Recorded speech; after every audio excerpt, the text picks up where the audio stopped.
How would you feel if I told you there's a mysterious area on Earth where 50 ships, 20 planes, and thousands of people have vanished?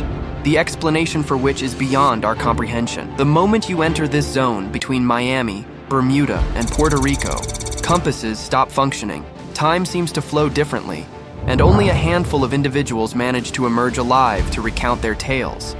We're referring to the Bermuda Triangle, beneath which many sunken vessels and aircraft are found. This is the enigma of the Bermuda Triangle.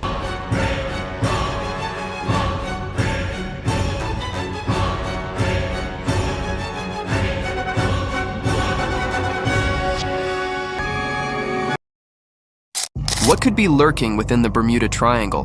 What are the various theories? Why do ships and planes seemingly vanish in this region? What secrets does it hold? Let's explore some mysterious stories that remain unresolved to this day. The credibility of the Bermuda Triangle's mystery is uncertain, but it certainly has a long history, over 500 years, tracing back to Christopher Columbus. In 1492, Columbus set sail in search of Asia, but inadvertently reached America. Until then, this Western Hemisphere was concealed from Europe. He believed the Earth to be round, so he thought if he journeyed west, he'd soon arrive in Asia. Instead, he stumbled upon America. As he approached America, he noticed something peculiar. The needle of his compass began to spin wildly, birds were screeching, strange animal sounds echoed in the distance, and the stars in the sky appeared to swirl as if a ball of fire floated in the sea.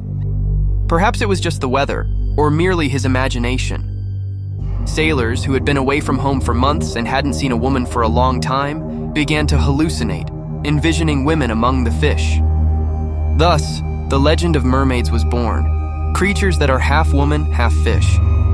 But these are just tales, ancient myths that are difficult to believe. Now, let's fast forward to modern times. In 1980, a cargo ship named the USA Cyclops was en route from the West Indies to Baltimore in March. This wasn't a small vessel. It measured 550 feet in length and carried 306 sailors, along with 11,000 tons of manganese, valued at approximately $6 million today. This detail is crucial, as such a valuable cargo would warrant heightened security. Given the threat of piracy in that region, large ships were equipped with distress signals for protection. Yet, on March 4, 1918, this ship inexplicably vanished while traversing the Bermuda Triangle. The astonishing aspect is that the ship never sent out an emergency signal. If a massive wave had struck the ship, where did the debris go? No wreckage was ever found.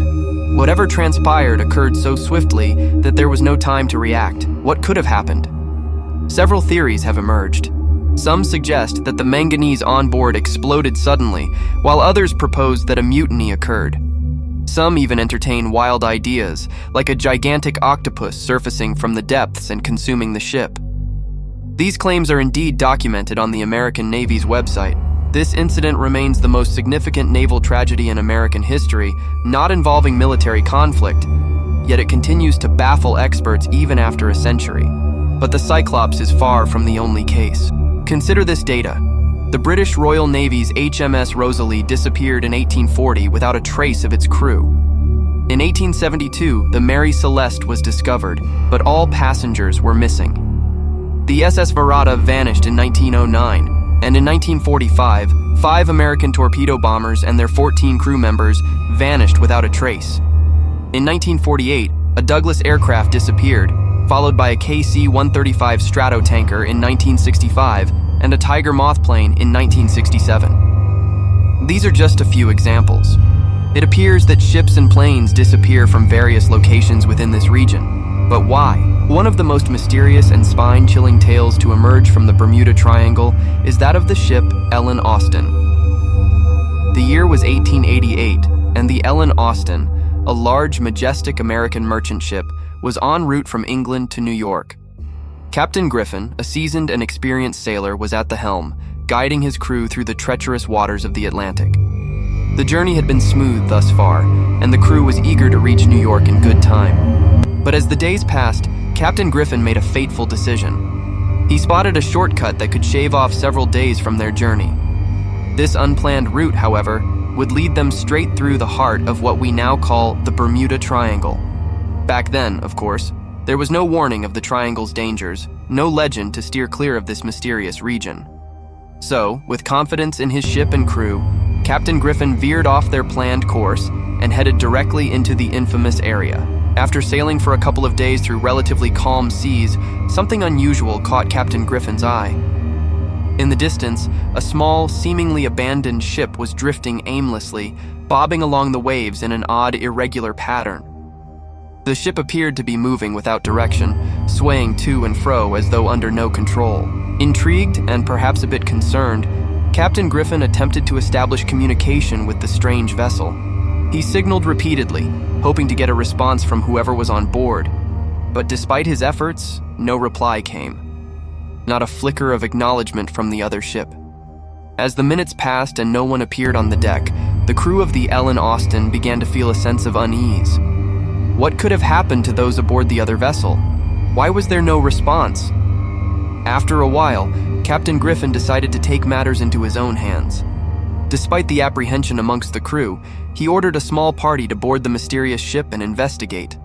A group of brave sailors, armed with both curiosity and caution, set out from the Ellen Austin and rowed towards the drifting vessel. As they approached, the sense of foreboding grew stronger. The silence was eerie, and the closer they got, the more they could tell something wasn't quite right. Once on board, the sailors made a shocking discovery. The ship was completely empty. Not a soul was aboard. No captain, no crew, no passengers, nothing but the ship itself, which appeared to be in perfect condition. There were no signs of struggle, no visible damage, and everything was in its place. Supplies were intact, the ship's logbook was still there, and there were no indications of a disaster or foul play. It was as if the crew had simply vanished into thin air. Baffled but unwilling to leave such a valuable vessel adrift, Captain Griffin made a decision. He ordered that the Ellen Austin tow the mysterious ship along with them to New York. The plan was to take it into port, where the authorities could investigate what had happened. Griffin believed this was the most responsible course of action. The ship was a valuable asset, and the mystery of its missing crew needed to be solved. So, they began their journey, towing the ghostly vessel behind them. But as they sailed deeper into the Bermuda Triangle, something even more unsettling occurred. A powerful storm, seemingly out of nowhere, began to brew on the horizon. The sky darkened, the wind howled, and the waves rose menacingly. The Ellen Austin and its strange companion were caught in the midst of this violent tempest. The crew fought valiantly against the raging sea, trying to hold the ship steady. Amidst the chaos of the storm, the crew suddenly realized something terrifying. The mysterious ship they had been towing had disappeared. It had simply vanished from sight. One moment it was there, tethered securely to the Ellen Austin, and the next, it was gone, swallowed up by the storm. Frantically, the crew searched the waters, hoping to catch sight of it again, but there was no trace of the vessel. As the storm passed and the seas began to calm, the crew of the Ellen Austin spotted something off in the distance. To their astonishment, the strange ship had reappeared, floating aimlessly once again, just as it had before. Captain Griffin, determined to understand what had happened, sent another group of sailors to board the ship once more. But what they found this time was even more chilling than the first discovery. The crew members who had been sent to sail the ship towards New York had vanished. Just like the original crew of the ghostly vessel, they were gone without a trace. No signs of struggle, no damage to the ship. Everything was exactly as it had been before. The ship was once again empty, save for the eerie silence that surrounded it. After this second, inexplicable disappearance, Captain Griffin and his crew decided they had seen enough. Whatever force was at work on that ship, they wanted no further part in it. They abandoned the ghostly vessel, leaving it to drift alone in the vast expanse of the Bermuda Triangle, and continued their journey to New York. News of this strange and unsettling event quickly spread across the world. The tale of the Ellen Austin and the mysterious vanishing ship became one of the most famous and perplexing stories to emerge from the Bermuda Triangle. To this day, no one knows what happened to the crew of that vessel, or to the brave sailors from the Ellen Austin who attempted to guide it to safety. Now, let me tell you about Bruce Jernan, the only man to have survived the mysterious Bermuda Triangle and lived to tell the tale. I'm Bruce Gernon. Here are some modern videos about the electronic fog that I experienced in 1970. Bruce was no stranger to the skies. He regularly flew between the Bahamas and Florida. Normally, this journey would take him about an hour and a half. But one fateful day, Bruce found himself flying at an altitude of 10,000 feet over the Bermuda Triangle. The weather was clear. There were no signs of rain or thunderstorms. Suddenly, however, he was engulfed by an ominous mass of heavy clouds that seemed to appear out of nowhere. These clouds were so dense that not a single ray of sunlight could penetrate through. As he flew deeper into the murky darkness, the instruments in his plane began to malfunction. His compass, which had always been reliable, was no longer working. It was as if some external force was exerting control over his aircraft. The ground team lost contact with him and all communication was cut off. But Bruce didn't falter. He pressed on, navigating through the thick clouds. Then, as suddenly as they had appeared, the clouds began to dissipate. To his astonishment, he found himself approaching Florida, having completed the 250-mile journey in just 45 minutes. It was practically impossible, as it should have taken him over an hour and a half to reach his destination. When he checked the fuel gauge, it showed that it hadn't even decreased.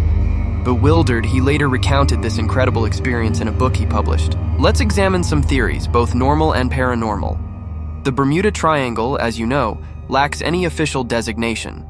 It's merely a segment of our pop culture. The name was coined in 1964 by author Vincent Gaddis in an article for Argosy magazine, which subsequently gained popularity in the media. Charles Berlitz later published a book titled The Bermuda Triangle, which became a national bestseller and discussed numerous theories. What do you think? Do you believe the Bermuda Triangle's mysteries have a paranormal origin, or do they have logical explanations? Do let us know in the comments. One thing is certain. Numerous logical gaps exist within the Bermuda Triangle narrative. By exploiting these gaps, people construct their theories, write books, produce documentaries, and individuals like me even create videos on platforms like YouTube. So, if the mystery were non-existent, what would be the point of this video? The aim is simply to convey certain concepts to you in a manner that remains with you. Otherwise, how could I effectively communicate ideas like Occam's razor, reinforcement theory, and inductive thinking? For me, the Bermuda Triangle and this video serve as a vehicle to engage you, prompting you to learn something new every day. If you've gained any new insights from this video, don't forget to subscribe or follow us, as it truly matters to me that you learn something new each day. Moreover, do you like me? Like from now, I am the host of this channel. My name is Rebel, and I am going to provide you best documentaries videos as much as I can. Comment your thoughts about me. Subscribe if you love Jesus.